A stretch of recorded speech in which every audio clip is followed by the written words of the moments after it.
మేము తెలియజేసిన సమాచారము ఎవడు నమ్మెను? యెహోవా బాహువు ఎవనికి బయలుపరచబడెను? లేత మొక్కవలను ఎండిన భూమిలో మొలిచిన మొక్కవలను అతడు ఆయన ఎదుట పెరిగెను. అతనికి స్వరూపమైనను సొగసైనను లేదు. మనం అతని అపేక్షించున్నట్లుగా అతని యందు స్వరూపము లేదు. ప్రియ దేవుని బిడ్డలారా, ఈ సాయంకాల సమయంలో మీకందరికీ అమర్నాథ్ మెథడిస్ట్ తెలుగు సంఘం పక్షముగా ఆహ్వానం తెలియజేస్తున్నాను. మరియు సంఘము తరఫున, అలాగే నా కుటుంబం తరఫున మీకందరికి కూడా శుభములు తెలియజేస్తున్నాను. ఈ పరిశుద్ధ వారంలోని మాండీ థర్స్డే, పరిశుద్ధ గురువారం, మనమందరం కూడా ప్రభునామమున చేరి ఆయన స్తుతించుటకును ఆయనను ధ్యానించుటకును ఇచ్చిన కృపను బట్టి దేవునికి కృతజ్ఞతలు. మీరందరూ ఆరోగ్యముగాను ఉల్లాసముగాను ఉన్నారని నమ్ముచున్నాను. ఈ సమయంలో ఈ ధ్యాన కూటంలో మనమందరం ఏకీభవిస్తుండగా దీని ద్వారా దేవునికి మహిమయు మనకందరికీ దీవెనలు కలగాలని, మీ అందరి కుటుంబములలో దేవుని ప్రతి ఆశీర్వాదం కలగాలని నేను కోరుకుంటున్నాను. అంబర్నాథ్ పట్టణంలోను, ముంబై నగరం, మహారాష్ట్ర, తెలంగాణ, ఆంధ్రప్రదేశ్ రాష్ట్రాల్లోనూ, మన దేశం హిమాచల్ ప్రదేశ్లో పాస్టర్ ఫిలిప్ గారు వారి కుటుంబము, అలాగే దేశ విదేశాల్లోనూ ఈ ధ్యానమును వీక్షిస్తున్న ప్రతి వారికి కూడా ప్రభునామమున వందనము చెల్లిస్తూ ఉన్నాను. దేవుడు మిమ్మల్ని అందరినీ కూడా దీవించును గాక. ఈ ధ్యానము మనకు ఆశీర్వాదకరంగా దేవుడు చేయును గాక. అందరూ మౌనంగా మంచి ప్రార్థనతో ప్రారంభించుకున్నాం. పరిశుద్ధుడా, ప్రేమ కలిగిన తండ్రి, నీకు స్తుతులు స్తోత్రములు వందనము చెల్లించున్నాము. నీవు దేవుడవు తండ్రి, సృష్టికర్తవు, సర్వశక్తిమంతుడవు, సర్వాధికారి అయిన ప్రభువు, నీవు సజీవుడవు, ఆది అంతములు లేని శాశ్వత కాలం ఉన్నవాడవు నీవు. నీకు స్తుతిస్తున్నాము దేవా. మా ప్రభువా, కలుగు చేసిన సృష్టికర్తవు, మమ్మల్ని పుట్టించిన వాడవు నీవు తండ్రి, నీకు స్తుతులు చెల్లించున్నాము. ప్రేమైన మా ప్రభువా, రాత్రి పగలు కోటాను కోట్ల పరిశుద్ధ దూతల చేత నీవు కొనియాడబడుచున్న దేవుడవు, కీర్తించబడుతున్న దేవుడవు. భూలోకమందును అనేక మంది భక్తుల చేత నీవు ఆరాధించబడుతున్న వాడవు. అల్పులము, బలహీనులము, మంటివారము మమ్మను కూడా నీవు కరుణించి మేము నిన్ను ఆరాధించే కృపను అనుగ్రహించున్నావు. నీకు స్తుతులు చెల్లించున్నాం. ప్రత్యేకించి మా రక్షకుడు, నీ కుమారుడైన యేసు ప్రభు ఈ లోకంలో నరుడై జన్మించి జీవించినటువంటి 33.5 సంవత్సర కాలముల కొరకు మా తండ్రి, ఆయన జీవిత కాలంలో, శరీర జీవితంలోని చివరి వారం కొరకు నీకు వందనం చెల్లిస్తూ, ఈ యొక్క చివరి వారంలోని ఈ గురువారం నాడు మా తండ్రి ప్రభు శిలువ మరణం కొరకు తనను తాను అప్పగించుకున్నటువంటి సంఘటనను మేము జ్ఞాపకం చేసుకుంటూ నీకు వందనం చెల్లించున్నాం. గత దినములన్నింటిలో ధ్యానంలో నీవు మమ్మల్ని నడిపించినందుకు నీకు స్తోత్రములు తండ్రి. ఈ దినమున ధ్యానంలో మేము చేరి ఉండగా నీ సన్నిధి మాతో ఉంచుము, నీవు ఆధిపత్యం వహించుము. అల్పుడను నీ దాసుడైనటువంటి నన్ను నీ శిలువ చెంతను మరుగుపరిచి, నీ ఆత్మచేత బలపరిచి, నీ జ్ఞానం చేత నింపి, నీ వాక్యం చేత నింపి, నీ చేతి పనిముట్టుగా, నీ నోటి బూరగా వాడుకొని నీవు మహిమ పొందుమని, ప్రజలను దీవించుమని నేను ప్రార్థిస్తున్నా. ఇదిగో తండ్రి, యొక్క ధ్యాన కూటమును వీక్షిస్తున్నటువంటి ప్రతి వారిని, దేశ విదేశాల్లో మా తండ్రి అమర్నాథ్ పట్టణంలో ప్రతి వారిని నీవు ఆశీర్వదించుమని నేను ప్రార్థిస్తున్నాము. దేవ మా తండ్రి, ఈ ధ్యానం ఆశీర్వాదకరంగా చేయము, నీవు మహిమ పొందుము. ఇలాగే మా తండ్రి, ప్రపంచమంతట్లో అనేక మంది నీ సేవకులు, సేవకురాండ్రు ప్రభువా నిన్ను ఆరాధించుటను, నిన్ను మహిమపరచు మా తండ్రి, నిన్ను సేవించుటలో ఆన్లైన్ సేవలను జరిగిస్తుండగా వారందరినీ దీవించుమని నేను ప్రార్థిస్తూ ఉన్నాను. మరి సమయంలో మా ప్రభువా నీ సన్నిధి మాతో ఉంచి మమ్మల్ని నడిపించుము, మాకు నీ కృపా సహాయం దయచేయము. ఇదిగో తండ్రి, ప్రపంచమంతయు కరోనా చేత భీతిల్లినటువంటి యొక్క పరిస్థితుల్లో ప్రభువా, గృహముల్లోనే ఉండి మా తండ్రి లాక్డౌన్ అయినటువంటి పరిస్థితుల్లో ప్రజలను కరుణించుమని నేను ప్రార్థిస్తున్నాను. నీ కృపగల హస్తంలోకి సమర్పిస్తూ యేసు ప్రభు ద్వారా వేడుకొనుచున్నాము తండ్రి, ఆమేన్.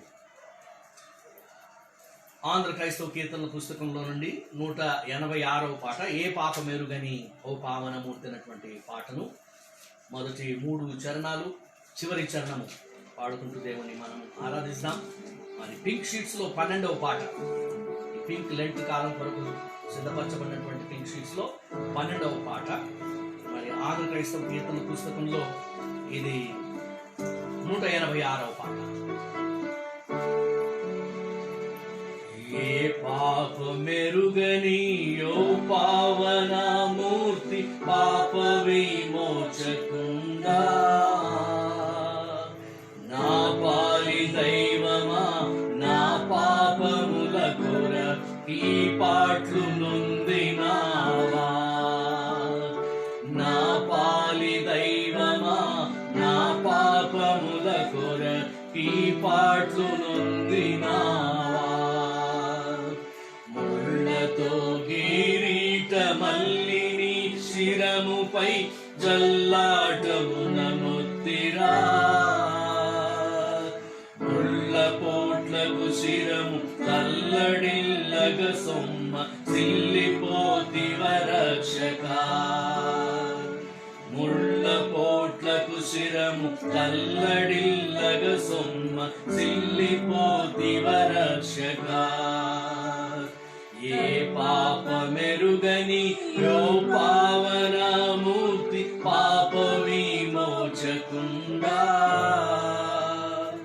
నా పాలి దైవమా నా పాపముల కొరకి పాట్లు నొందినావా నా పాలి దైవమా నా పాపముల కొరకి పాట్లు నొందినావా కలువరి గిరిదనుక సిలువ మోయాలేక కలవరము నొందినావా సిలువ నీతో మోయ తులువలు వేరుకని తోడుగా నిచ్చినారా సిలువ నీతో మోయ తులువలు వేరుకని తోడుగా నిచ్చినారా ఏ పాప మెరుగని యో పావన మూర్తి పాప విమోచకుండా నా పాలి దైవమా నా పాపముల కొరకి పాట్లు నొందినావా నా పాలి దైవమా నా పాపముల కొరకి పాట్లు నొందినావా చెడుగు యూదులు పెట్టు పడరాని పాట్లకు సుడివడి నడచినావా కడకు కల్వరిగిరి కడకేగి సిలువను రక్కునాదించినావా కడకు కల్వరిగిరి కడకేగి సిలువను రక్కునాదించినావా ఏ పాప మెరుగని యో పావనమూర్తి పాప విమోచకుండా నా పాలి దైవమా నా పాపముల కొరకి పాట్లు నొందినావా నా పాలి దైవమా నా పాపముల కొరకి పాట్లు నొందినావా చివరి చరణం కటకట పాప సంకటము బాపుటకింత పటు బాధ నొందినావా ఎటువంటిది ప్రేమ ఎటువంటిది శాంత మెటుల వర్ణింతు స్వామి ఎటువంటిది ప్రేమ ఎటువంటిది శాంత మెటుల వర్ణింతు స్వామి ఏ పాప మెరుగని యో పావనమూర్తి పాప విమోచకుండా నా పాలి దైవమా నా పాపముల కొరకి పాట్లు నొందినావా నా పాలి దైవమా నా పాపముల కొరకి పాట్లు నొందినావా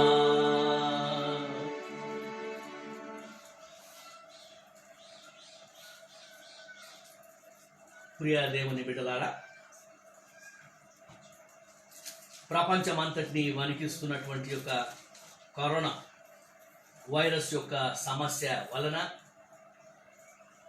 ఆయన బిడ్డలమైనటువంటి మనకందరికీ ఈ వారంలో అనుదినము దేవుని ఆలయంలో చేరి ఆయన పరిశుద్ధ సన్నిధిలో ధ్యానించి ఆయన ఆరాధించేటువంటి అవకాశం తప్పిపోయినప్పటికీ దేవుడు కృప కలిగిన వాడు, కరుణ కలిగిన వాడు. మనం ఎక్కడున్నామో అక్కడే మన స్థలాల్లో మనం దేవుని స్తుతించుటకు, దేవుని ఆరాధించుటకు, మన కొరకై ఈ లోకంలో నరుడై జన్మించి జీవించి అప్పగింపబడి హింసను అనుభవించి బాధను అనుభవించి వేదన నొంది శ్రమపడి గాయములు పొంది రక్తమును కార్చి సిలువలో మరణించి తిరిగి లేచినటువంటి సజీవుడైన యేసుక్రీస్తు ప్రభువును మనం జ్ఞాపకం చేసుకొని ఆయన స్తుతించినట్లుగాను ఆరాధించినట్లుగాను దేవుడిచ్చిన కృప కొరకు దేవునికి కృతజ్ఞతలు చెల్లిస్తున్నా. మీరు కూడా ఆసక్తితో ఈ నిర్ణయించబడినటువంటి సమయంలో మీ గృహాలలో ఆయా స్థలముల్లో ఈ యొక్క ధ్యానంలో పాల్గొంటున్నందుకై మీకు అందరికీ వందనం చెల్లించున్నాను. గత దినములన్నింటిలో ధ్యానముల్లో మీరందరూ పాల్గొన్నందుకు మీకు వందనములు. ఈ లెంట్ కాలంలో మరి పరిశుద్ధ వారానికి ముందు ఈ కరోనా వైరస్ సమస్యను గురించి దేవుని కృప కొరకు ప్రతిదినము సాయంకాలము అనగా దాదాపు 21వ తారీఖు నుంచి కూడా సాయంకాలం 7 గంటల నుండి 7:30 గంటల వరకు మనమందరం కూడా దేవుని ప్రార్థిస్తూ ఏకీభవించినటువంటి ఆ యొక్క తలంపును మీరందరూ గౌరవించి మీ గృహాలలో ఆయా స్థలాలలో ప్రతిదినం సాయంకాలం 7 గంటల నుండి 7:30 గంటల వరకు ఈ యొక్క ప్రార్థనలో ఏకీభవించినందుకు కూడా మీకు అందరికీ వందనం చెల్లించున్నాను. మరి పరిశుద్ధ వారంలోని ఈ అనుదిన సాయంకాల ధ్యానముల్లో కూడా మీరు పాల్గొని ఉండగా మీకు వందనములు. దేవుడు మిమ్మల్ని మీ కుటుంబములను దీవించునుగాక. మరి యొక్క మాండీ థర్స్డే యేసుక్రీస్తు ప్రభువు అప్పగింపబడినటువంటి ఈ రాత్రి, గురువారం రాత్రి ధ్యానముకు మీరందరూ చేరి వచ్చినందుకు మీకు వందనములు. ఈ గురువారపు సంఘటనను మనం ధ్యానించుండగా మ్యాండేటా అన్నటువంటి లాటిన్ పదం, దాని నుంచి మాండీ అన్నటువంటి మాటను రూపొందించి మాండీ థర్స్డే అన్నటువంటి మాటను చెప్తున్నాను. మ్యాండేటా అన్నటువంటి మాటకు అర్థం ఆజ్ఞ, మ్యాండేటరీ అని అంటాం మనం. మ్యాండేట్, ఇట్ ఈజ్ మ్యాండేట్ అంటే తప్పనిసరిగా నెరవేర్చవలసినటువంటిది, తప్పిపోకూడనటువంటిది, తప్పనిసరిగా నెరవేర్చవలసినటువంటిది. కనుక ఈ గురువారం నాడు యేసుక్రీస్తు ప్రభు చేసినటువంటి పనిలో లేక ఆయన యొక్క మానవ జీవితంలో జరిగినటువంటి సంఘటనలోని ప్రాముఖ్య అంశము మ్యాండేట్ ఇచ్చాడు. మానవ జాతి అంతటికి లేక యేసుక్రీస్తు ప్రభు తనను విశ్వసించినటువంటి శిష్యులకు, ఆయన నమ్మినటువంటి వారందరికీ ఒక మ్యాండేట్ ఇచ్చాడు. It is mandatory for every believer. ప్రతి విశ్వాసికి కూడా ఇది తప్పనిసరి అని యేసు ప్రభు ఇచ్చినటువంటి ఆజ్ఞ. కనుక దీనిని యేసుక్రీస్తు ప్రభు మీకు ఒక క్రొత్త నిబంధనను ఇచ్చుచున్నాను అని అంటాడు. ఇది క్రొత్త నిబంధన అని కూడా చెప్తాడు యేసు ప్రభు. ఈ క్రొత్త నిబంధన అనుసరించి ఆయన శరీరము, ఆయన రక్తములను మనం జ్ఞాపకం చేసుకోవటం, ఆయన శరీర రక్తములలో మనం పాలు పొందటం అన్నటువంటి ఒక క్రొత్త ఆజ్ఞని ఇచ్చాడు. కనుక ఇది మాండీ థర్స్డే అని పిలువబడుతుంది. మ్యాండేటరీ ఇవ్వబడినటువంటి థర్స్డే, మ్యాండేట్ ఇవ్వబడినటువంటి థర్స్డే. ఆయన యందు విశ్వాసం ఉంచిన వారందరికీ దేవుడు యేసు ప్రభు ఇచ్చినటువంటి ఒక నూతన ఆజ్ఞ. రెండవదిగా యేసుక్రీస్తు ప్రభువు చివరిగా ఆచరించినటువంటి రాత్రి భోజనం, సప్పర్ అన్నటువంటి ఇంగ్లీష్ మాట యొక్క అర్థం రాత్రి భోజనము అని. లంచ్ అంటే మధ్యాహ్న భోజనము, సప్పర్ అంటే రాత్రి భోజనం, బ్రేక్ఫాస్ట్ అంటే ఉదయం ఉపవాసాన్ని విడిచి భుజించేటువంటిది, మనం నాస్టా అని చెప్పుకుంటాం. కనుక నాస్టా, మధ్యాహ్న భోజనం, రాత్రి భోజనం, బ్రేక్ఫాస్ట్, లంచ్, సప్పర్. యేసుక్రీస్తు ప్రభువు శరీర ఆచరించినటువంటి చివరి రాత్రి భోజనం ఇదే.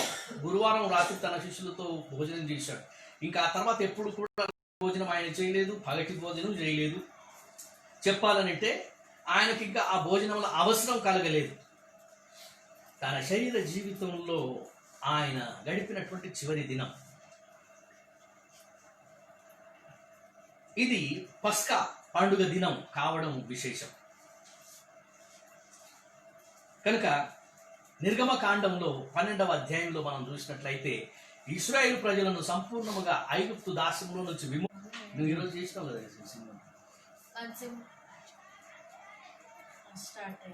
కనుక యేసుక్రీస్తు ప్రభువు ఆయన తన శిష్యులతో కూడా పస్కా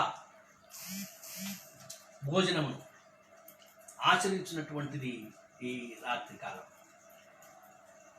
నిర్గమకాండం 12వ అధ్యాయంలో దేవుడు ఇశ్రాయేలు ప్రజలను ఐగుప్తు దాస్యంలో నుంచి విడిపించి విమోచించి వారిని పాలు తేనెలు ప్రవహించినటువంటి కానాను దేశమునకు నడిపించుట కొరకై చివరిగా అనగా అంతకుముందు 9 తెగుళ్లను ఐగుప్తుల మీదకి పంపించి తన యొక్క శక్తిని తన ప్రభావమును కనుపరుచుకొని వారు ఇశ్రాయేలును పోనివ్వటానికి అనుమతించాలని మరి మోషే ద్వారా దేవుడు ప్రయత్నించాడు, లేక వారికి తన ప్రభావం కనుపరుచుకున్నాడు.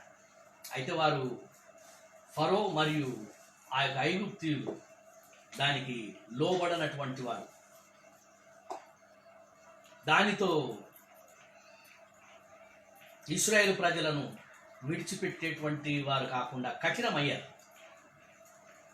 కనుక దేవుడు 10వ తెగులును ఐగుప్తీయుల మీదకి పంపునప్పుడు ఆ 10వ తెగులు ఆ యొక్క దేశం మీదకి వచ్చుండగా, అనగా మరణదూత ఐగుప్తు దేశంలో ప్రవేశించి సంచరిస్తుండగా ప్రతి గృహమును దర్శిస్తూ ప్రతి గృహములో తొలిచూలు చనిపోవునట్లుగా వచ్చేటువంటి ఆ యొక్క మరణదూత, ప్రతి గృహములో తొలిచూలు జంతువైనను మనిషి అయినను, పశువైనను మనిషి అయినను, రాజును మొదలుకొని సామాన్యమైనటువంటి వ్యక్తి వరకు ప్రతి గృహంలో తొలిచూలు మరణించినట్లుగా మరణదూత దేవుని నుండి పంపించబడ్డాడు. అయితే ఆ మరణదూత ఏ గృహంలోనికైనా ప్రవేశిస్తాడు. అయితే దేవుడు తన ప్రజలైన ఇశ్రాయేలీయుల గృహముల్లోనికి ప్రవేశించకుండానట్లుగా ఇశ్రాయేలీయులకు ఒక నిబంధన చేశాడు. ఇశ్రాయేలీయులకు ఒక నియమాన్ని ఇచ్చాడు. ప్రతి కుటుంబం కూడా ముడతైనను మచ్చైనను లేనటువంటి నిర్దోషమైనటువంటి ఏడాది మగ గొర్రెపిల్ల కానీ మేకపిల్ల కానీ తీసుకొని దాన్ని వధించి దాని రక్తమును వారి గృహం యొక్క ద్వారబంధములకు పైన మరియు దాన్ని పూసి ఆ యొక్క వధించినటువంటి పశువు బలి పశువు యొక్క మాంసం వారు తిని ఈ యొక్క విడుదల కొరకు సిద్ధపడాలని తెలియజేశారు. ఆ మరణదూత రాత్రివేళ ఐగుప్తు దేశంలో ప్రవేశించి వెళ్తుండగా సంచరిస్తుండగా ఏ గృహపు ద్వార బంధమునకు ఆ యొక్క రక్తపు గుర్తు కనబడదో ఆ గృహములలోనికి ప్రవేశించాడు. దాని వలన ఆ గృహములో ఉన్నటువంటి కుటుంబంలో తొలిచూలు, పశువులలో తొలిచూలు మరణించున్నట్లుగా సంహార దూత బయలుదేరాడు. కనుక దాని నుంచి విడుదల పొందుట కొరకై ఈ నియమాన్ని దేవుడు చేశాడు. ఆ యొక్క పస్కా అన్నటువంటి విధిని ప్రతి సంవత్సరం వారు ఆచరించినట్లుగా దేవుడు ఇశ్రాయేలు ప్రజలకు ఆజ్ఞాపించాడు. కనుక ఈ దినం వరకు కూడా వారు ప్రతి సంవత్సరము ఈ దినమున వారు పస్కాను ఆచరిస్తున్నారు. కనుక యేసుక్రీస్తు ప్రభువు కూడా 2000 సంవత్సరాలకు క్రిందట ఈ యొక్క పస్కాను తన శిష్యులతో కూడా ఆచరించినట్లుగా తన శిష్యులను పంపి సిద్ధపరచుకున్నాడు. కనుక పస్కా అన్నటువంటిది సందర్భం. రెండవది, ఇందులో యేసుక్రీస్తు ప్రభువు ఒక నిబంధన చేశాడు. నా రక్తం వలన క్రొత్త నిబంధన మీకు నేను ఇస్తున్నాను అన్నాడు. భక్తుడైనటువంటి పౌలు దాన్ని జ్ఞాపకం చేస్తూ కొరింథీయులకు రాసిన మొదటి పత్రిక 10వ అధ్యాయంలో ఈ యొక్క ప్రభు చేసినటువంటి 11వ అధ్యాయంలో ప్రభు సెలవిచ్చినటువంటి మాటలన్నింటినీ కూడా రాయించాడు. మొదటి కొరింథీ పత్రిక 11వ అధ్యాయము 23వ వచనం నుండి, book of 1 Corinthians chapter 11 verses 23 onwards.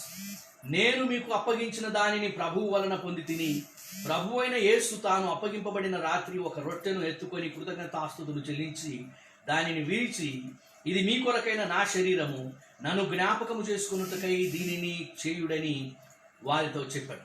ఆ ప్రకారమే భోజనమైన పిమ్మట ఆయన పాత్రను ఎత్తుకొని, ఈ పాత్ర నా రక్తము వలననైన క్రొత్త నిబంధన మీరు దీనిలోనిది త్రాగునప్పుడెల్లా నన్ను జ్ఞాపకము చేసుకున్నట్టుకై దీన్ని చేయుడని చెప్పాను. మీరు ఈ రొట్టెను తిని ఈ పాత్రలోనిది త్రాగునప్పుడెల్లా ప్రభు వచ్చు వరకు ఆయన మరణమును ప్రచురించుదురు. కాబట్టి ఎవడు అయోగ్యముగా ప్రభు యొక్క రొట్టె తినునో లేక ఆయన పాత్రలోనిది త్రాగునో వాడు ప్రభు యొక్క శరీరమును గూర్చియు రక్తమును గూర్చియు అపరాధి అగును. కాబట్టి ప్రతి మనుషుడు తను తాను పరీక్షించుకొనవలెను అన్నటువంటి మాటలు భక్తుడైనటువంటి పౌలు రాశాడు. కనుక యేసుక్రీస్తు ప్రభు తన శరీరమును తన రక్తమును మనకు జీవాహారముగా ఇచ్చినటువంటి దినం. యోహాను సువార్త 6వ అధ్యాయంలో మన ప్రభు సెలవిచ్చినటువంటి ఈ మాటలను మనం జ్ఞాపకం చేసుకోవచ్చు. యోహాను సువార్త 6వ అధ్యాయం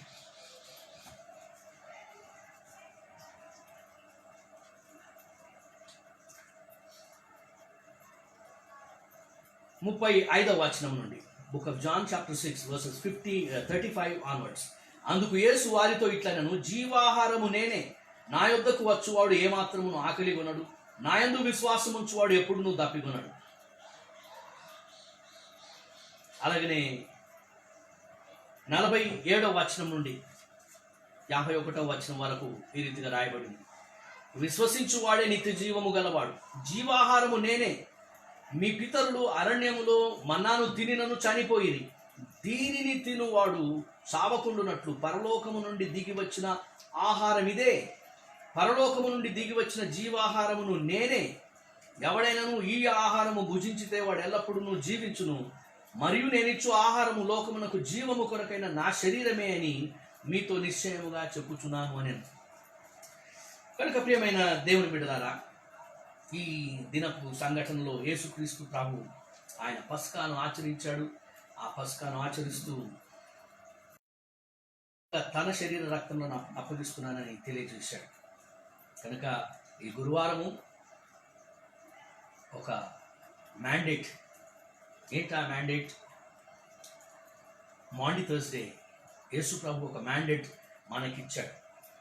ఒక నిబంధన, క్రొత్త నిబంధన మన కొరకై చేశాడు. ఇర్మియా గ్రంథం 31వ అధ్యాయం 31వ వచనం నుండి గమనిస్తే ఈ రీతిగా రాయబడి ఉన్నది. ఇర్మియా గ్రంథం 31వ అధ్యాయం, book of Jeremiah chapter 31 verses 31 onwards. ఇదిగో నేను ఇశ్రాయేలు వారితోనూ యూదా వారితోనూ క్రొత్త నిబంధన చేయు దినములు వచ్చుచున్నవి, ఇదే యెహోవా వాక్కు. దేవుడు ముందుగానే తెలియజేశాడు, ఇదిగో క్రొత్త నిబంధన వచ్చుచున్నది, క్రొత్త నిబంధన వచ్చుచున్నది. యేసుక్రీస్తు ప్రభు తాను తన రక్తం ద్వారా క్రొత్త నిబంధనను ఆయన ఇచ్చాడు. కనుక యేసుక్రీస్తు ప్రభు యొక్క రక్తము ద్వారా ఈ క్రొత్త నిబంధన మనకు దేవుడు కలుగజేశాడు. మరియు యేసుక్రీస్తు ప్రభు తన శరీర రక్తములను గురించి మనం జ్ఞాపకం చేసుకున్నట్లుగా తెలియజేశాడు. అలాగనే ఈ పస్కాను తాను ఆచరించాడు. ఇశ్రాయేలులు ఆచరిస్తూ కొనసాగిస్తుండగా యేసుక్రీస్తు ప్రభు ఆ యొక్క పస్కా బలి పశువును రీప్లేస్ చేశాడు. పస్కా బలి పశువుకు బదులు తానే ఆ యొక్క బలి పశువై సిలువలో తనను తాను అర్పించుకున్నాడు. కనుక ఆయన శరీర రక్తములలో మనం పాలు పొందాలని ఆయన కోరుచున్నాడు. ఈ ప్రభువు ఆయన ఈ దినమున చేసినటువంటి మరొక సంఘటన యోహాను సువార్త 13వ అధ్యాయంలో ఆయన నడుముకు ఒక తువాలును కట్టుకొని తన శిష్యులందరి దగ్గరికి వెళ్ళి వారి పాదములను కడగడం అన్నటువంటిది చేశాడు. వారి పాదములు కడగడం, శిష్యుల పాదములు కడగటం. యేసు ప్రభువు, నేను ప్రభువునై ఉండి ఈ పని చేసినట్లయితే మీరు ఇతరులకు ఇంకెంత చేయాలి అన్నటువంటి మాటను చెప్పాడు. యోహాను సువార్త 13వ అధ్యాయం 14వ వచనం. కాబట్టి ప్రభువును బోధకుడనైన నేను మీ పాదములు కడిగిన ఎడల మీరును ఒకరి పాదములను ఒకరు కడుగవలసినదే. నేను మీకు చేసిన ప్రకారము మీరును చేయవలనని మీకు మాదిరిగా ఇలాగూ చేసి తిని. దాసుడు తన యజమానుని కంటే గొప్పవాడు కాడు, పంపబడిన వాడు తను పంపిన వాని కంటే గొప్పవాడు కాడని మీతో నిశ్చయంగా చెప్పుచున్నాను అని ప్రభు సెలవిచ్చాడు. కనుక యేసుక్రీస్తు ప్రభు ఈ యొక్క శిష్యుల పాదములు కడగడంలో తనను తాను తగ్గించుకొని దీనుడై తన శిష్యుల పాదములను కడిగాడు. బోధకుడా, నీకేమి వచ్చను, నా పాదములు కడుగుదువా అన్నటువంటి ప్రశ్నను మరి సీమోను పేతురు అడిగాడు. 13వ అధ్యాయం యోహాను సువార్త 6వ వచనం నుండి.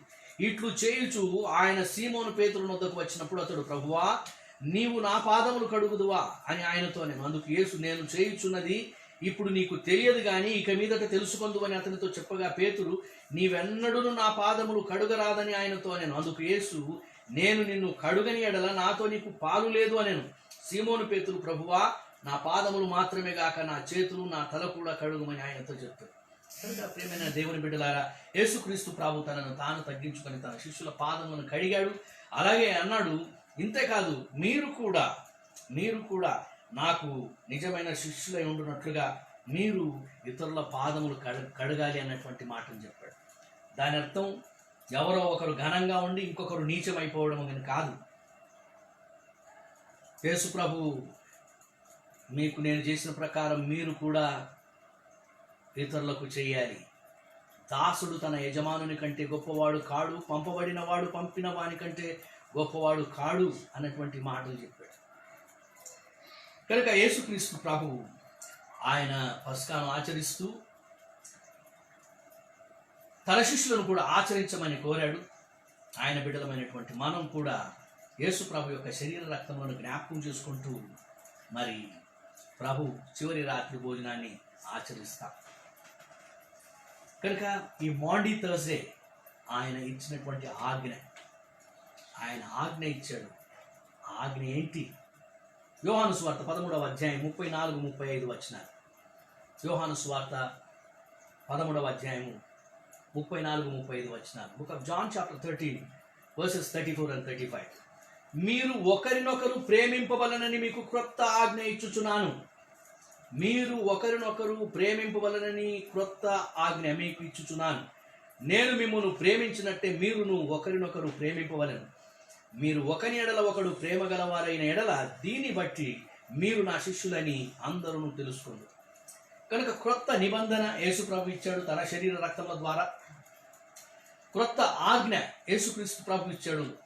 ఆయన బిడ్డలము, ఆయన శిష్యులమైనటువంటి మనము ఒకరినొకరు ప్రేమించవలనని. ఇది మ్యాండేట్. యేసు ప్రభు మనకిచ్చినటువంటి మ్యాండేటరీ ఇది. దీన్ని మనం ఆచరించాలి. ఆయన శరీర రక్తంలో పాలు పొందాలి. ఒకరినొకరు ప్రేమించాలి. ఒకరినొకరు ఘనపరచాలి. ఒకరి పాదంలో ఒకరు కడగటం అనగా ఘనపరచడం, సన్మానించడం. ఎవడో ఒకడు సింహాసనం మీద ఆసీనుడై ఉంటే వారి పాదములు కడగాలని కాదు, లేక మిగిలిన వాళ్ళందరినీ సింహాసనం మీద కూర్చోబెట్టి ఒకడు వెళ్ళి వారి పాదములు కడగడం అని కాదు. తగ్గించుకొనడం, ఇతరులను గౌరవించడం, ఇతరులను సన్మానించడం, ఇతరుల గౌరవాన్ని కించపరచకుండా ఇతరులను కూడా తమతో సమానంగా చూసుకుంటాం. భక్తుడైనటువంటి పౌలు దీని గురించి చక్కగా రాస్తాడు.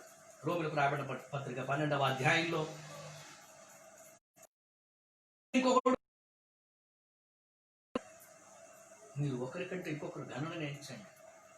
అయితే ఇది చెప్పడం వరకు, రాయడం వరకు చాలా సరి అయినటువంటిది. క్రైస్తవంలో చాలా చక్కగా ఇది బోధించబడింది, ప్రకటించబడింది, రాయబడింది. అయితే నిజానికి దీంట్లోనే ఈ యొక్క ఆజ్ఞలోనే పాటించినటువంటి వారి వలన ఎంతో నష్టం కలుగుతాం. యేసుక్రీస్తు ప్రభు తన శిష్యులు 12 మంది కాలు కడిగాడు. ఒకని కాలు విడిచిపెట్టి మీకు యేసు ప్రభు ఆయన 12 మందిని కూర్చోబెట్టి వారందరి పాదములు కడిగాడు. అయితే వాళ్ళలోంచి ఒకడే తన పాదములు యేసు ప్రభు మీదికి ఎత్తాడు. అందుకే చదివిన వాక్య భాగంలో యోహాను సువార్త 13వ అధ్యాయంలో ఈ మాటను కొనసాగిస్తే ఈ రీతిగా ఉన్నాయి. 17వ వచనం ఉన్నది. Book of John chapter 13 verses 17 onwards. ఈ సంగతులు మీరు ఎరుగుదురు గనుక వీటిని చేసిన ఎడల మీరు ధన్యులగుదురు. అయితే ఎరిగి కూడా చేయకుండా ఉండడం అన్నటువంటిది మీరు చేస్తారు, అలాంటి వారు మీరు అన్నటువంటి మాటను ప్రభు చెప్పకనే చెప్తున్నాడు. 18వ వచనం. మిమ్మల్నందరినీ గూర్చి నేను చెప్పలేదు, నేను ఏర్పరచుకున్న వారిని ఎరుగుదును, కానీ నాతో కూడా భోజనము చేయువాడు నాకు విరోధముగా తన మడమనెత్తెను. అను లేఖనం నెరవేరినట్లుగా ఇలాగూ జరిగాను. యేసుక్రీస్తు ప్రభువు తన జీవితంలో తనతో పాటు కలిగి ఉన్నటువంటి ఆ యొక్క 12 మంది శిష్యుల్లోనే ఈ వ్యత్యాసాన్ని చూశాడు. అందరి శిష్యులను ప్రేమించాడు, అందరి శిష్యులను గౌరవించాడు, అందరి శిష్యులకు పాదాలు గడిగాడు, అందరి శిష్యులకు తన శరీర రక్తంలో ఇచ్చాడు, రొట్టె ద్రాక్షరసములు ఇచ్చాడు. అయితే ఒకడు మాత్రం తన మీదనే మడిమనెత్తాడు. కీర్తనల గ్రంథం 41వ కీర్తన 9వ వచనం, నేను నమ్ముకొని నా విహితుడు నా ఇంట భోజనము చేసిన వాడు నన్ను తనుటకై తన మడిమెనెత్తను. యోహాను సువార్త 13వ అధ్యాయం 18వ వచనంలో, నాతో కూడా మిమ్మల్ని అందరినీ గూర్చి నేను చెప్పలేదు, నేను ఏర్పరచుకొనిన వారిని ఎరుగుదును, కానీ నాతో కూడా భోజనము చేయవాడు నాకు విరోధముగా తన మడిమని ఎత్తను అను లేఖనం నెరవేరుటకై ఇలా ఉంటుంది. ప్రియమైన దేవుని బిడ్డలారా, ఇదంతా విచారకరమైనటువంటి విషయం.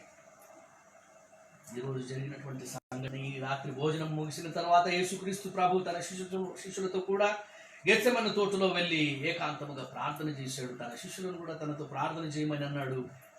అయితే వారు నిద్రపోతున్నారు, అలసిపోయి నిద్రపోతున్నటువంటి వారు. యేసు ప్రభు తన తండ్రిని వేడుకుంటున్నాడు. తండ్రి, నీ చిత్తమైతే ఈ గిన్నెను నా యొద్ద నుండి తొలగించుమని వేడుకుంటున్నాడు. ఆయనను నా చిత్తము కాదు నీ చిత్తమే అంటున్నాడు. ప్రియ దేవుని బిడ్డలారా, ఈ యొక్క ఘోరమైనటువంటి ఈ హింసతో కూడినటువంటి శిలువ మరణం కొరకు ఆయన అప్పగింపబడినట్లుగా తన శిష్యులలోనే ఒకడు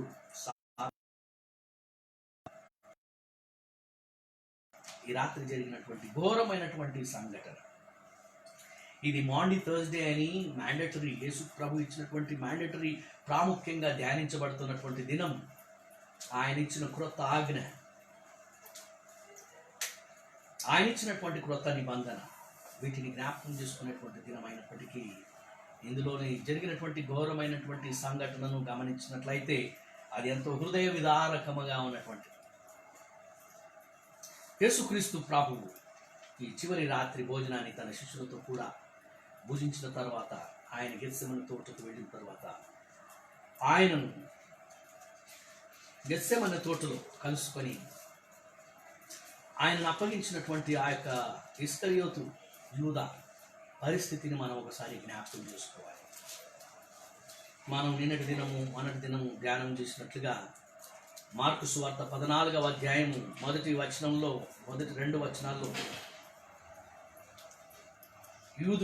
యూదా యాజకులు, ప్రధాన యాజకులు, శాస్త్రులు యేసు ప్రభుని ఎలాగ పట్టుకోవాలా అని తలంచున్నారు.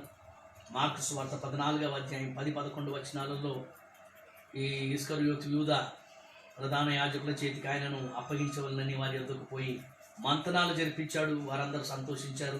దానికి నీకు సొమ్మిస్తాము అని చెప్పారు. యోహాను సువార్త 12వ అధ్యాయంలో యేసు ప్రభు పాదాభిషేకం అయిన తర్వాత తిరిగి ఆ యొక్క యూదులతో కూడా కలిసి వారిని అప్పగిస్తాను అని ఆ యొక్క ఇస్కరియోతు యూదా వారితో మాట్లాడి మంత్రము జరిపించాడు. మరి అలాంటి పరిస్థితుల్లో యేసుక్రీస్తు ప్రభు 4 సార్లు తీర్పు కొరకై ప్రధాన యాజకుని దగ్గరికి, సన్హెద్రిన్ సభకు, హేరోదు దగ్గరికి, పిలాతు దగ్గరికి, ఇలాగా 4 పర్యాయములు ఈ రాత్రి అంతయు ఉదయం తెల్లవారు వరకు ఆయన నడిపించబడ్డాడు. పిలాతు దగ్గరికి 2 సార్లు తీర్పు కొరకై విచారణ కొరకై తీసుకొని పోబడ్డాడు. చివరికి పిలాతు వారికి యేసు ప్రభువును అప్పగించాడు. శిలువ మరణం విధించి వారికి అప్పగించాడు. అయితే ఆ సంఘటనలో ఒక విదారకమైనటువంటి విషయం ఏంటంటే, మత్తయి సువార్త 27వ అధ్యాయంలో 23వ వచనం నుండి, అధిపతి ఎందుకు ఇతడు ఏ దుష్కార్యము చేసినని అడుగగా వారు సిలువ వేయమని మరి ఎక్కువగా కేకలు వేసి, పిలాతు అల్లరి ఎక్కువగుచున్నదే గాని తన వలన ప్రయోజనమేమీ లేదని గ్రహించి నీళ్లు తీసుకొని జన సమూహము ఎదుట చేతులు కడుగుకొని, ఈ నీతిమంతుని రక్తమును గూర్చి నేను నిరపరాధిని, మీరే చూచుకొనుడని చెప్పారు. అందుకు ప్రజలందరూ వాని రక్తము మా మీదను మా పిల్లల మీదను ఉండునుగాక అనిరి. అప్పుడు అతడు వారు కోరినట్టు బరబ్బను వారికి విడుదల చేసి యేసును కొరడాలతో కొట్టించి సిలువ వేయని అప్పగించెను. ప్రేమైన దేవుని బిడ్డలారా, ఎంత విచిత్రమైనటువంటిది!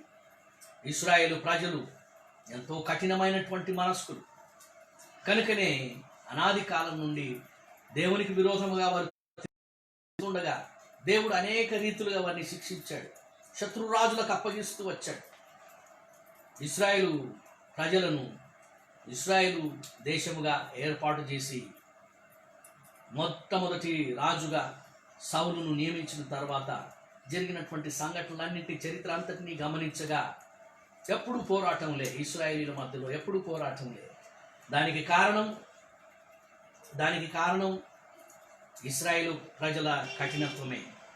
వారి చేష్టలను బట్టి, వారి మనస్తత్వం బట్టి దేవుడు వారిని శిక్షిస్తూ వచ్చాడు.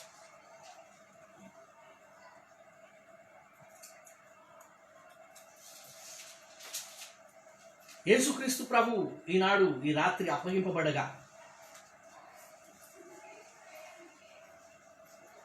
అప్పగించినటువంటి యూదా యొక్క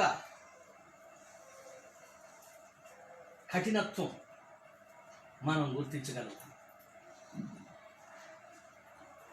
ఆదివారం నాడు జయ జయ ధ్వానాలు చేసినటువంటి హోసన్నా దావీదు కుమారునికి జయము అని కేకలు వేసినటువంటి ఇశ్రాయేలు ప్రజలు ఈ దినం సాయంకాలము వానిని సిలువ వేయము అన్నటువంటి మాటలు వారి కేకలు వేశారు.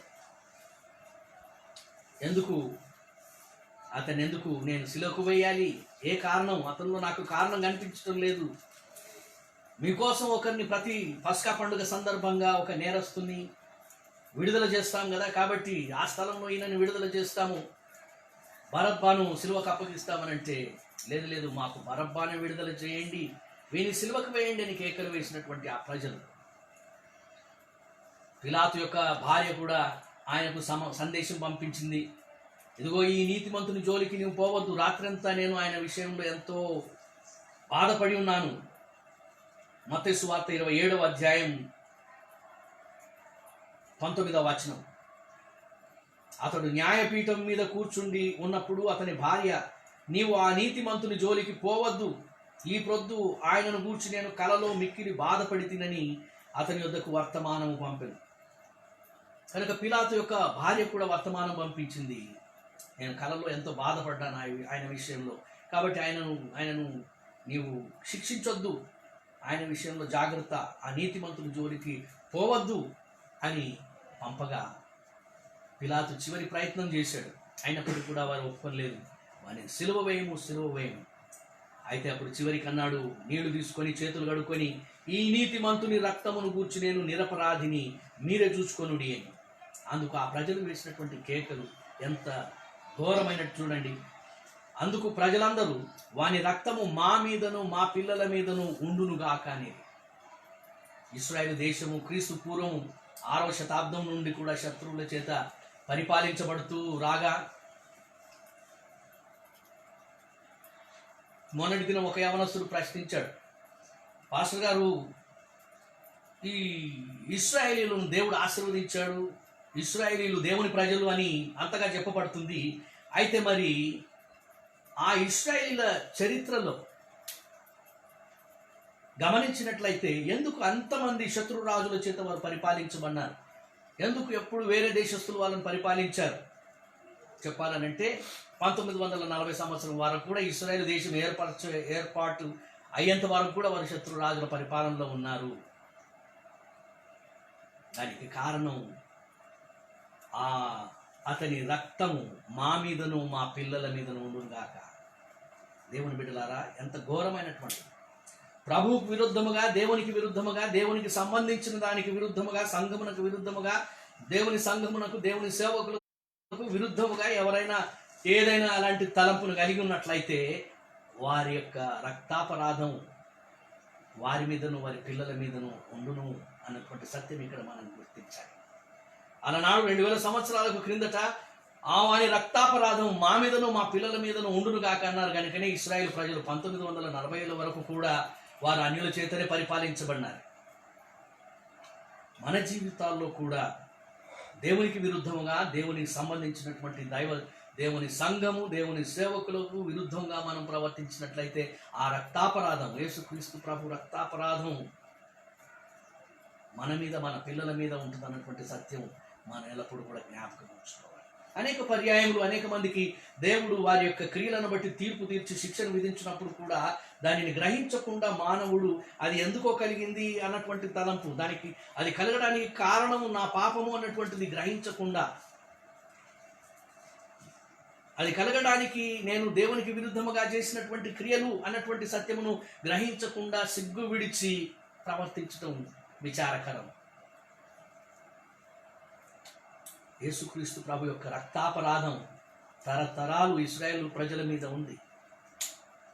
2000 సంవత్సరాలుగా వారు సొంత రాజ్యము లేకుండా, సొంత పరిపాలన లేకుండా, శత్రురాజుల కింద పరిపాలనలో, అన్యుల పరిపాలనలో వారు ఉండవలసినటువంటి పరిస్థితి వచ్చింది. ఎన్నో శ్రమలు ఎదుర్కొన్నారు, ఎన్నో శ్రమలు అనుభవించినారు. దానంతటికి కారణం దేవుని కుమారుడైన యేసుక్రీస్తు ప్రభు యొక్క రక్తాపరాధం మా మీదను మా పిల్లల మీదను ఉండునుగా కానీ ఆనాడు పలికినటువంటి ఆ యొక్క ఇశ్రాయేలు ప్రజలది. ప్రియ దేవుని బిడ్డలారా, ఎంత కఠినమైనటువంటిది, ఎంత ఘోరమైనటువంటిది. ఈ దినం మాండీ థర్స్డే, ఈ దినం గురువారం యేసుక్రీస్తు ప్రభు అప్పగింపబడినటువంటి దినం. రాత్రి వేళ యేసుక్రీస్తు ప్రభు అప్పగింపబడగా ఆయన ఎంతో శ్రమపడ్డాడు. రాత్రంతా నిద్ర కొనుకుపాటు లేకుండా ఆయన తీర్పు కొరకై, విచారణ కొరకై 4 చోట్లకు 3 చోట్లకు 4 సార్లు ఆయన తీసుకొని వెళ్ళటం, చివరిగా తెల్లవారిన తర్వాత ఉదయం 9 గంటలకు ఆయనకు తీర్పు విధించబడి యేసుక్రీస్తు ప్రభు సిలువలో బలి కావడం అన్నటువంటిది జరిగిన సంఘటన. ప్రియ దేవుని బిడ్డలారా, ఈ సిలువ మరణంలో ఆయన అప్పగింపబడటంలో నా ప్రమేయం ఏది లేదు. యూదా, ఇతర ఇశ్రాయేల్ ప్రజలు, యూదులు, రోమా ప్రభుత్వం, సైన్యం వారు మాత్రమే అని నీవు తలంచున్నట్లయితే పొరబడుతున్నావు. అలాగే తలంచకుండా నీ పాపమే, నీవు చేసిన పాపమే, దేవునికి విరుద్ధముగా నీవు చేసినటువంటి క్రియల వల్లనే దైవ కుమారుడు ఈనాడు మరలా సిలువకు అప్పగింపబడుతున్నాడనే సత్యం గ్రహించి ఆయన సిలువలో నా పాపము కొరకు, నీ పాపము కొరకు ఎంతో వేదన అనుభవించి మరణించాడనే సత్యం గ్రహించి మనం ఆయన పట్ల కృతజ్ఞత కలిగిన వారమై, ఆయన ఏ ఉద్దేశం చేత సిలువ మరణాన్ని అంగీకరించాడో, పొందాడో ఆ ఉద్దేశం నెరవేరినట్లుగా, అనగా లోక మానవులందరి పాపములు ప్రాయశ్చిత్తమై వారి పాపములలో నుండి వారు తొలగినట్లుగా, వారి పాపములన్నీ కడిగివేయబడినట్లుగా, వారి పాప జీవితములన్నీ మార్చబడినట్లుగా, వారందరూ పవిత్రులగినట్లుగా ఆ ఉద్దేశము చేత యేసుక్రీస్తు ప్రభు సిలువలో తన ప్రాణం అర్పించాడు. ఆ ఉద్దేశము చేత గాయములు పొంది రక్తము కార్చాడు. కనుక ఆ ఉద్దేశం నెరవేరాలి అని అంటే మన జీవితాల్లో మనం మార్పు కలగాలి, మన హృదయాలలో మార్పు కలగాలి, మన హృదయాలు శుద్ధీకరించబడాలి, మన హృదయాలు పవిత్రపరచబడాలి, మన హృదయాల్లో ప్రతి కల్మషం కడిగివేయబడాలి. కనుక ఈ రాత్రి వేళ ఆ ప్రభువుకు మనల్ని అప్పగించుకున్నాం. యేసు ప్రభువా, నాకు జీవాహారముగా నీవు అప్పగించుకున్నావు, నీ శరీర రక్తములు నా కొరకై అర్పించావు. యేసు ప్రభువా, మేము ఒకరినొకరు ప్రేమించినట్లుగా క్రొత్త ఆజ్ఞను నువ్వు మాకిచ్చావు, క్రొత్త నిబంధనను ఇచ్చావు. నీ రక్తం ద్వారా, నీ ఆజ్ఞలలో క్రొత్త ఆజ్ఞను మాకిచ్చావు. కనుక నీకు వందనములు. మేము నీకు విధేయులమై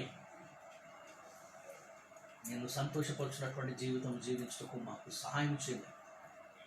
నన్ను కరుణించుము ప్రభువా అని యేసు ప్రభు పాదముల చెంత మనల్ని మనం సమర్పించుకున్నాం. మరియు ఆ యూద ద్రోహి అయి చేసినటువంటి రీతిగా నిన్ను అప్పగించేటువంటి వాడిని కాకుండా, అప్పగించేదాన్ని కాకుండా కదా, కొందరు ఈ లోకంలో యేసు ప్రభువును అమ్ముకుంటున్నారు, కొందరు యేసు ప్రభువును నమ్ముకుంటున్నారు. నీవు నమ్ముకుంటున్నావా, నీవు అమ్ముకుంటున్నావా? ఒకసారి పరిశీలన చేసుకో. లోక భోగముల కోసం, ఈ లోకంలో కలిగేటువంటి భోగ భాగ్యముల కోసం నీవు యేసు ప్రభువును విడిచిపెడతావా? ఆయన నమ్ముకుంటావా? లేక నీ కొరకు తన ప్రాణమును అర్పించున్నాడని గ్రహించి నీవు ఆయనను నమ్ముకుంటావా? ఈ సాయంకాల వేళ నీవు ఒకసారి పరిశీలించుకో, తీర్మానించు. పరిశుద్ధాత్ముడు నీకు సహాయం చేయగా దేవుడి ఆమె ప్రార్థించుదాం. పరిశుద్ధుడా, నీకు స్తుతులు వందనం చెల్లించుదాం. మా రక్షకుడు నీ కుమారుడు ఈ లోకంలో జన్మించి మానవుడిగా 33.5 సంవత్సరం జీవించగా ఆయన శరీర జీవితంలో తన శిష్యులతో కూడా గడిపినటువంటి చివరి దినం ఇది తండ్రి. ఈ రాత్రి వేళ ఆ ప్రభు అప్పగింపబడి ఉన్నాడని జ్ఞాపకం చేసుకుంటూ నీకు వందనం చెల్లిస్తాను. తన శిష్యులలో ఒకడైనటువంటి వాడు, తనతో కూడా భోజనంలో పాలు పొందినటువంటి వాడు ఆయనను అప్పగించడం అన్నటువంటి ఘోరమైనటువంటి సంఘటన. ప్రేమైన మా తండ్రి, అది మా కొరకే, అది నా కొరకే అని ప్రతి వారు గ్రహించుటకు కృప దయచు.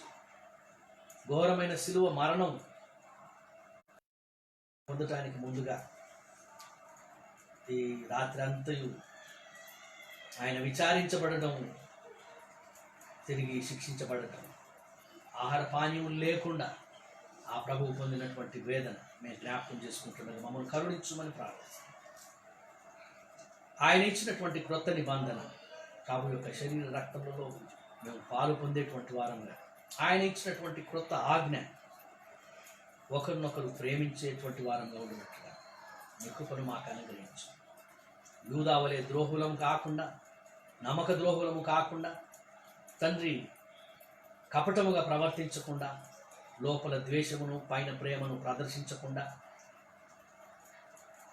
ఎదుట నీతిగా మాట్లాడుతూ వెనుపోటు పొడిచేటువంటి వారముగా ఉండకుండా మమ్మల్ని కరుణించుమని నేను ప్రార్థిస్తున్నాను. యథార్థ హృదయమై జీవించుటకు, నిష్కపటమైన నిష్కల్మషమైన హృదయం కలిగి జీవించుటకు నీ కృపా సహాయం మాకు దయచేయమని నేను ప్రార్థిస్తున్నాను.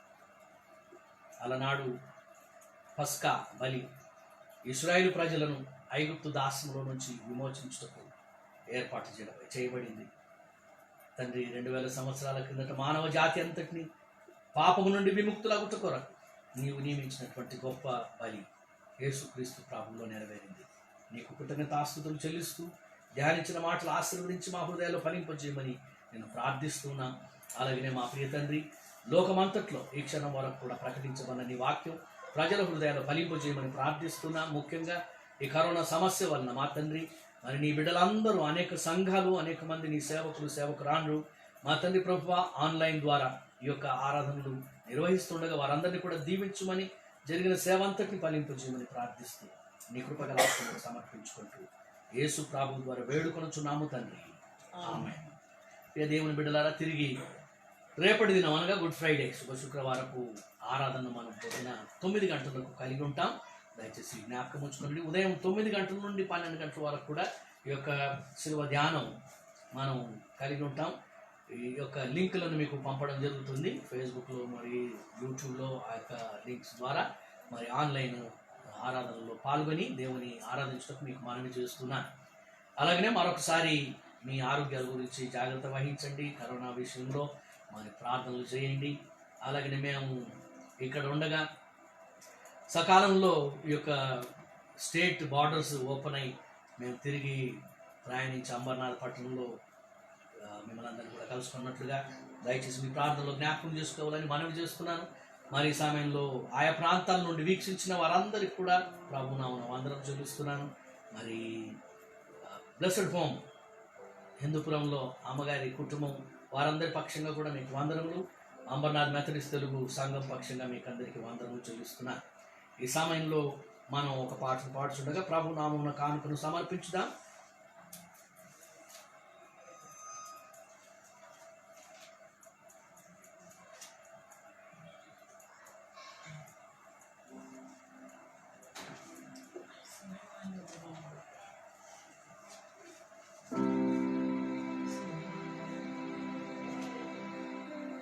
ఈ పింక్ షీట్స్లో 3వ పాట సిలువలో బలి అయిన దేవుని గొర్రెపిల్ల.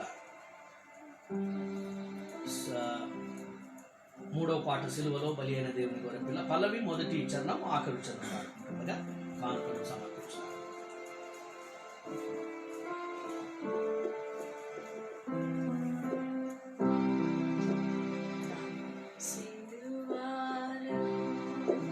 బలి అయిన దేవుని గొర్రెపిల్ల, విలువైన నీ ప్రేమన్ వివరింతు శ్రీ యేసు. విలువైన నీ ప్రేమన్ వివరింతు శ్రీ యేసు. సిలువలో బలి అయిన దేవుని గొర్రెపిల్ల, విలువైన నీ ప్రేమన్ వివరింతు శ్రీ యేసు. విలువైన నీ ప్రేమన్ వివరింతు శ్రీ యేసు. ఆనాటి యూదువే నిన్ను చంపిరనుకొంటి. ఆనాటి యూదువే నిన్ను చంపిరనుకొంటి. కాదు కాదయ్యయ్యో నా పాపరుణములకి. కాదు కాదయ్యయ్యో నా పాపరుణములకి. సిలువలో బలి అయిన గొర్రెపిల్ల, విలువైన నీ ప్రేమన్ వివరింతు శ్రీ యేసు. విలువైన నీ ప్రేమన్ వివరింతు శ్రీ యేసు. నా పాప దోషముచే నే చచ్చియుండగనే. నా పాప దోషముచే నే చచ్చియుండగనే. మరణమై నా కొరకు మరి తిరిగి లేచితివా. మరణమై నా కొరకు మరి తిరిగి లేచితివా. సిలువలో బలి అయిన దేవుని గొర్రెపిల్ల, విలువైన నీ ప్రేమన్ వివరింతు శ్రీ యేసు. విలువైన నీ ప్రేమన్ వివరింతు శ్రీ యేసు. ప్రార్థించుదాం. అక్కడ ప్రభు ప్రార్థన ఆశీర్వచనముల చేత ఈనాటి ఈ ధ్యానమును ముగించుదాం. మరియు తిరిగి ఉదయకాలం ఆన్లైన్లో గుడ్ ఫ్రైడే ధ్యానము మనం జరిగించుకుంటాం. అందరూ కూడా ఆసక్తితో పాల్గొనండి. లింక్ మీకు అందరికి కూడా పంపడం జరుగుతుంది. ప్రార్థించుదాం. పరిశుద్ధుడా, నీకు స్తుతులు వందనం చెల్లించున్నాం. నీ నామమున అర్పించమన్నటువంటి కానుకలు నీవు అంగీకరించి ఆశీర్వదించి నీ సేవలు వాడుకున్న తండ్రి, తిరిగి నీ బిడ్డల ప్రతి అవసరము నీ కృపలో తీర్చుమని నేను ప్రార్థిస్తున్నా. దేవా, ఈనాటి ధ్యానం కొరకు నీకు స్తుతులు చెల్లిస్తున్నాను. వీక్షించిన ప్రతి వారిని, పాల్గొన్న ప్రతి వారిని కూడా దీవించుము తండ్రి. అమర్నాథ్ మెథడిస్ట్ తెలుగు సంఘం యొక్క కుటుంబంలన్నింటినీ కూడా నీ పేరు పైన దీవించుము. సంఘ పెద్దలు వారందరి కుటుంబాలు కాసేపు కామించి వారు లేఖించు వారందరి కుటుంబాలను ఆశీర్వదించమని నేను ప్రార్థిస్తున్నాను. దేవ మా రక్షక, మరి ఈనాడు జరిగినటువంటి సేవ అంతటిని, ప్రపంచం అంతట్లో జరిగినటువంటి సేవని దీవించము, ఫలింపు చేయమని నేను ప్రార్థిస్తున్నాను.